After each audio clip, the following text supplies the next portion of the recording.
Hi, second graders. Welcome to science. I hope you all are so excited to take care of and observe your mealworms. Most of you were able to pick up your mealworms from school yesterday. If you have not had a chance to do that yet, please stop by McLean either today or tomorrow to pick up your mealworm. This is our unit on insects and plants. Investigation 1, Part 1, Mealworms. Before we begin, I want you to think about these few questions. When was the last time you saw an insect? Where was it? What was it doing? And how did you know it was an insect? As we move through this unit, you will learn more about what is an insect. This is a close-up picture of a mealworm. In your vial that you have, see if you can observe your mealworm. What do you see it doing? You can go ahead and look at it now. If you want to pause the video while you do so, you can do that. And press play when you're ready to move on. When you look at mealworms, you observe body parts. Those parts are called structures. What structures do mealworms have on their body? How do the mealworms move? Can you tell? If you look really closely, second graders, where my pointer is, you can see those are the legs on the mealworm. So throughout this unit, we will become more familiar with the different body parts of our mealworm. Today, however, we are going to look at our focus question titled, "What do mealworms need to live?" So what are some things that mealworms need in order to survive? Well, let's take a look at the setup we have for your mealworm. First, there are a few holes poked in the cap, on the white cap, if you notice. Those holes are poked on the cap to provide air for the mealworm. So, mealworms need air, just like we need air to live and to breathe. Next, you will notice that the bottom of the vial is covered with bran for food. So the bran that the mealworms live in is also their food. Inside your vial, you will also notice that there is a tiny piece of sweet potato. That is in there to provide the mealworm with some moisture or water. And there is also one mealworm in your vial. So the vial is providing a habitat or space for your mealworm to live.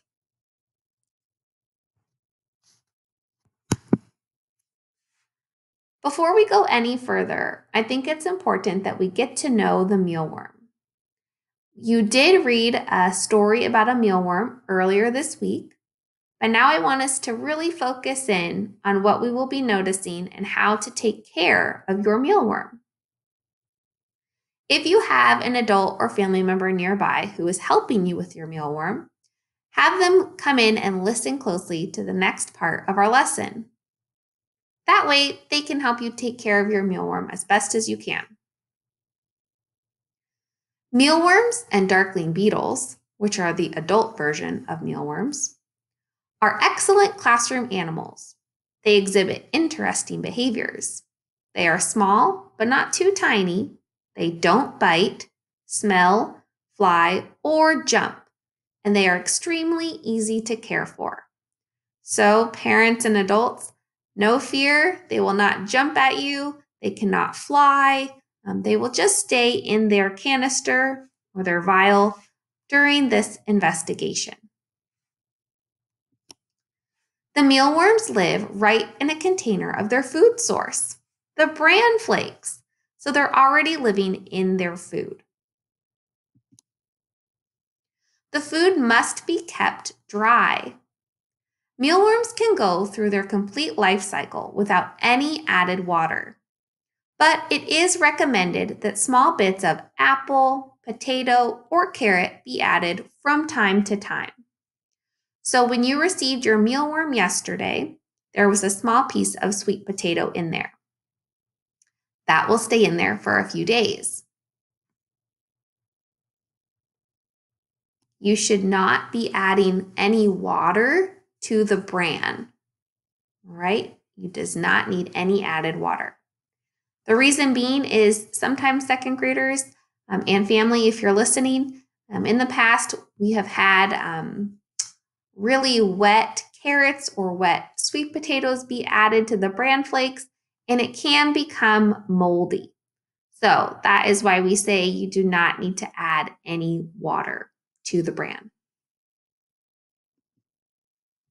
You can keep the bran about 2 or 3 centimeters deep in your vial, a little bit less than an inch. Now, I did give you an extra Ziploc bag of bran. Keep that handy for when we do clean out your mealworms habitat. We will do that about once a week. The mealworm's preferred environment is very dry, moderately warm, and dark.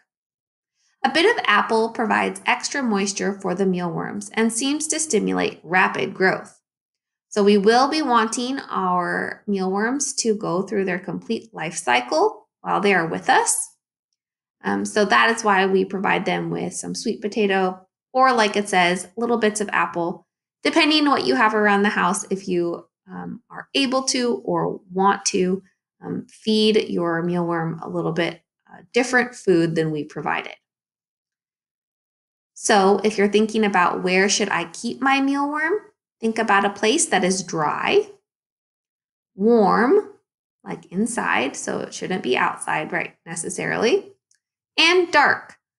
So a dark environment, you'll notice that many of your mealworms will try to bury themselves under the bran, so you can't see them right away when you're looking for them. So they do like to be in a dark space. As the temperature increases, so does the rate at which mealworms advance through their life cycle.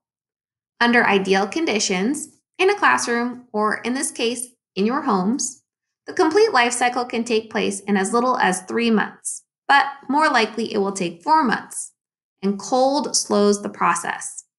Now, second graders and second grader families, we have had mealworms in the past that we have not seen them change into darkling beetles. For some students, they do see it happen. For other students, they stay in the larva stage for longer.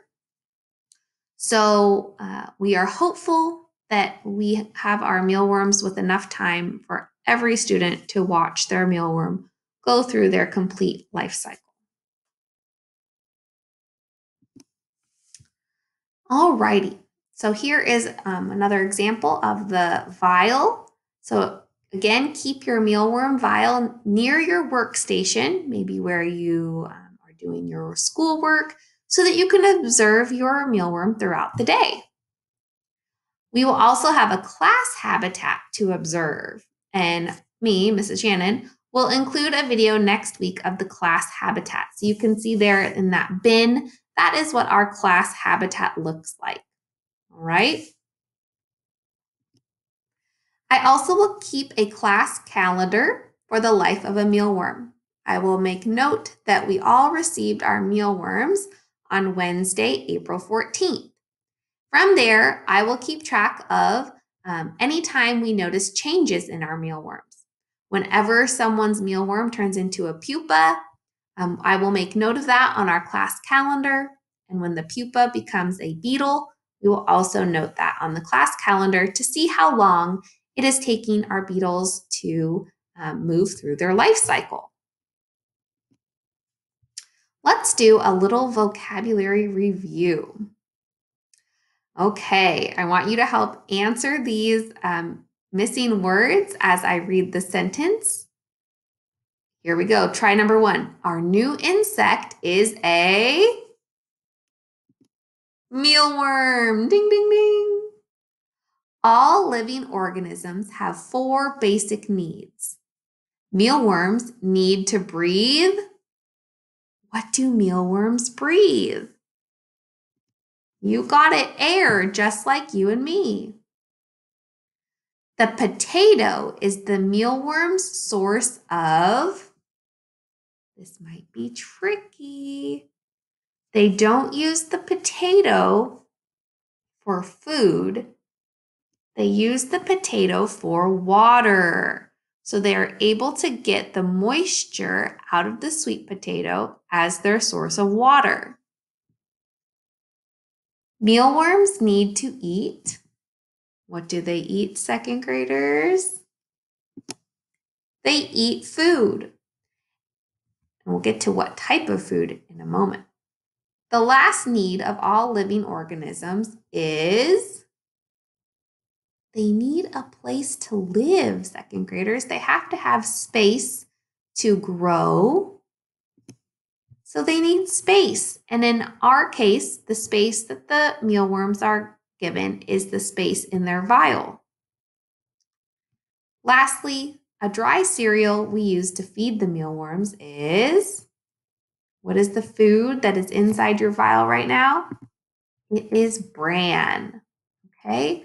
So they need 4 basic things to live: air, water, food, and space.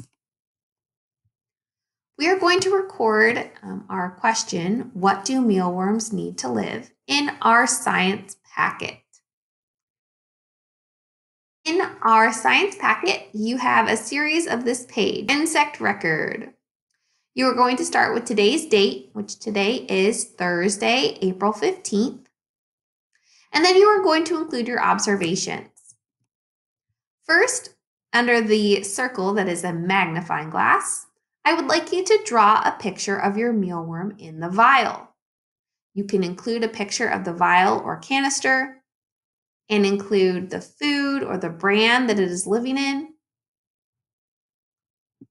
Then you are going to answer the focus question in the space below. Remember, the focus question is, what do mealworms need to live? What are the 4 basic needs that a mealworm needs? It needs air, food, water, and space to grow. So record your answer to our focus question, what do mealworms need to live, in your observation page.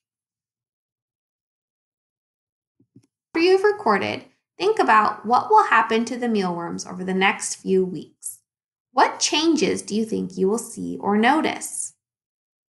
I'm excited to see all of your observations and for you to watch your mealworms grow through their life cycle. I hope this is a fun experience for you, second graders.